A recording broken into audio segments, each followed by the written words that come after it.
Welcome to Creamer Media's Polity. I'm Amy Witherden.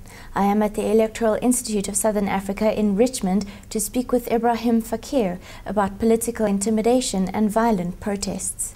Ibrahim, what do you make of recent vandalism and violence that has been taking place in Cape Town, allegedly on the orders of a local ANC Youth League branch?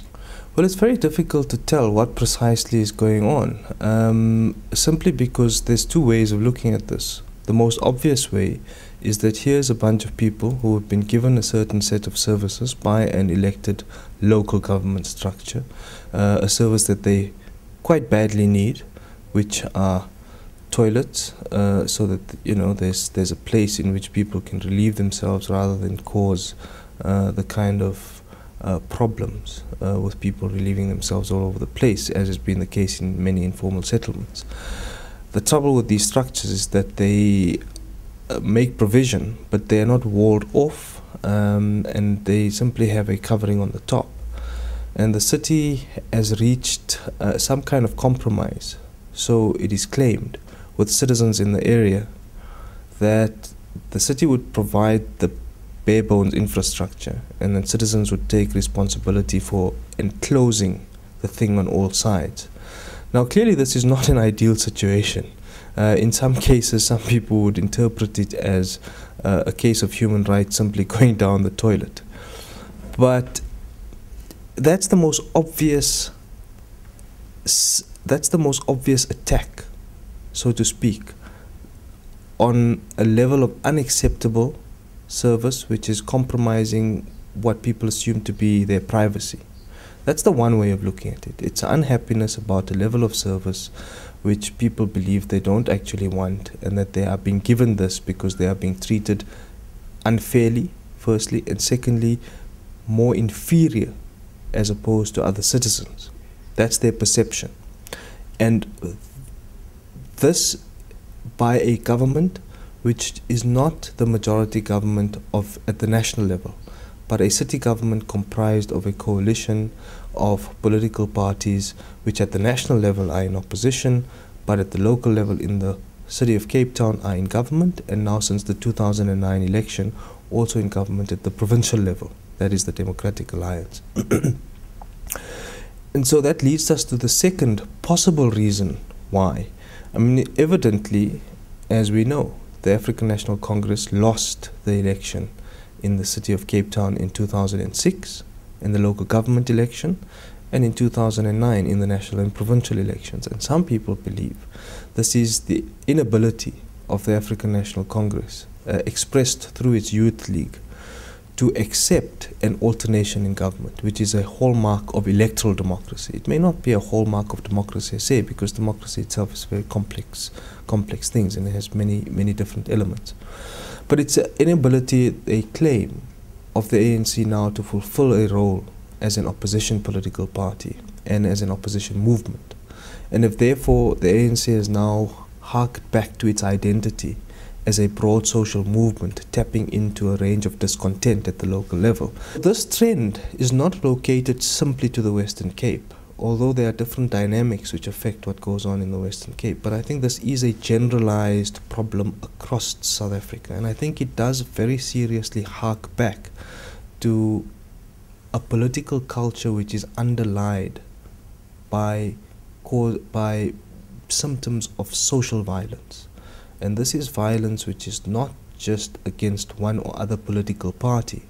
It is becoming that, and that's true for the Western Cape, which is a dangerous and I think unsavory emergence in our post-apartheid politics. But for two reasons, this is not simply a new phenomenon. In the 1980s, there was a very low-scale, low-intensity war, even amongst liberation movements in South Africa. So you had ANC or Charterist organization affiliated activists who fought, actually running battles with activists who were aligned to one or other black consciousness movement, primarily AZAPO, the Azanian People's Organization. And secondly, the political culture of ungovernability of the 80s, particularly when things became quite sporadic, which were not managed, which were not coordinated. Some of them were, some of them weren't. it does hark back to that political culture. And it appears as if that political culture is both enduring and persistent and has remained so over time. The context has changed radically. We are no longer in a pre-1990 era, nor are we in the era of transition from 1990 to 1994. So the context has fundamentally changed.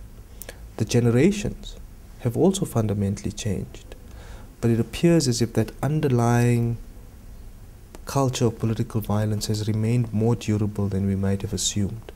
And it has both persisted and has grown to a degree in intensity. And I suspect if this trend is correct, then levels of our society which have been insulated from this so far, so for instance in the suburbs, so for instance in the major metropolitan areas of our country, because these have been localized to townships on the periphery, it won't take very long, I suspect, for it to stretch. So I think it's an incredibly worrying trend. It is an inability, I think, on the part of society and the part of some of the social movements and some of the people who are leading these protests and instigating them, to appreciate that the culture and the political context has changed fundamentally. But I think there is also equally an inability of the state to penetrate itself into society's grassroots, to understand what the real deep frustrations are and why they are being expressed and finding expression in these ways, some of them fairly unacceptable. That does not, of course, mean that one wants to limit the right of citizens to protest or the right of citizens to express a fundamental political right which is theirs to use. And in some senses, I suspect this is a healthy indicator for democracy as an expression of citizen agency. But when it begins to border on the destruction of public property and affect the rights of taxpayers who have subsidized and paid for that public infrastructure, then it becomes both an abrogation against citizens, but also an abrogation against the state. How can government draw the line between citizens' constitutionally protected right to protest and illegal, violent protests? Well, I'm not sure any of them would be completely illegal. There have been some which have been illegal in the sense that they have not followed the due procedures and the due processes which have been set out in order to have a public demonstration. And this is regulated, and I think any ordered society would make provision, as our constitution does, for the expression of this fundamental right, on the one hand, but also regulate the way in which these must happen so that they don't become a hindrance to other citizens who need to go about doing their work or doing whatever it is and carrying on their daily lives. And secondly, they also need to be regulated so that they don't impact on and affect public property, as in many cases it has. So the state has a clear responsibility to ensure that that happens, but at the same time ensure that citizens have the right to be able to do so. Now, I pointed out that I think the two mistakes have happened. One is the state has chosen easy targets to apprehend and to prosecute in cases where no infringements have happened, and those have been purely political victimization. And there have been cases where there ought to have been proper investigation, proper apprehension, and proper due process followed in prosecuting those people who've been found to be involved in this. And that hasn't happened, simply because for two reasons. I think it's been very difficult in this milieu to identify who the perpetrators are, and secondly, it speaks to the lack of capacity amongst the police and amongst the authorities, in fact even amongst domestic intelligence agencies, who, not in a nefarious sense, but in a genuine sense of protecting public security and stability, to know what is going on and therefore to be able to investigate. So I think, as is broadly the conclusion people reach when they look at crime and the prevention of crime, that the ability of the police force and other security agencies to act in ways which are predictable, which are consistent, and which have the kind of requisite capacity to do proper investigations, to do proper apprehensions, which follow the due process, and therefore take it through a prosecution's route, has not happened. And clearly it appears over the last 5 years, in which these things have been growing in intensity, that none of them have been able to apprehend the people who've been involved in this or take them through any prosecution's process. And so it appears as if we, in this limbo, And the state does have dual responsibility. One is to make sure that, try and prevent that these destructive acts happen, and where they do happen, to then follow the process to prosecute them and find out and all of that. But at the same time ensure that citizens actually have the right to do this, because they do. And it's not surprising that in the level of socio-economic inequality and the level of power and powerlessness that many people in society face and perceive themselves in relation to other citizens who are more economically well off, both in access to public services and the way in which they simply live their lives and the way in which they have access to economic opportunities, that they express these frustrations in these ways. So it's not surprising, and I think what it means and what it's saying to us quite clearly is that we need this bridge, not just in the sense that we need racial reconciliation, but we fundamentally need to reduce the levels of inequality in our society. So getting back to the Western Cape situation now, DA leader Helen Zille calls these acts political intimidation. What does this say about the ANC as an opposition party in the Western Cape? That's difficult to say, simply because the ANC hasn't come out quite clearly to say that they sanction this kind of behavior, that they are instigating it, even though their youth league has. The mother body, for instance, has come out and said, well, they should stop doing this and they should channel their protest in different ways, but at the same time they use the opportunity to call on the mayor of Cape Town and the leadership of the government in the city of Cape Town to try and adopt a different approach in service provision. Now, I think that's a bit rich coming from the ANC, given that the kind of decision that the DA is implementing right now is a decision made by the ANC. And the DA, I think, and the government of the city of Cape Town has said so, that this decision has been taken and was in fact implemented by a local council controlled by the ANC. And in fact, that truth bears itself out in the sense that in an informal settlement in the city of Cape Town called Samora Machel, these precise kind of service provisions happened.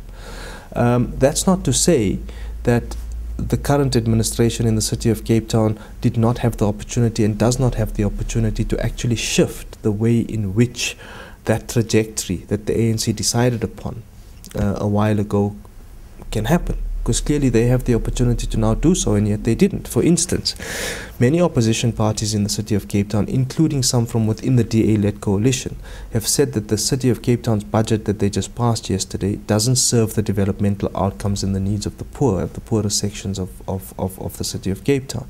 And unfortunately, the racial hue of many of those citizens who are in most and dire need don't happen to form the core constituency of the DA.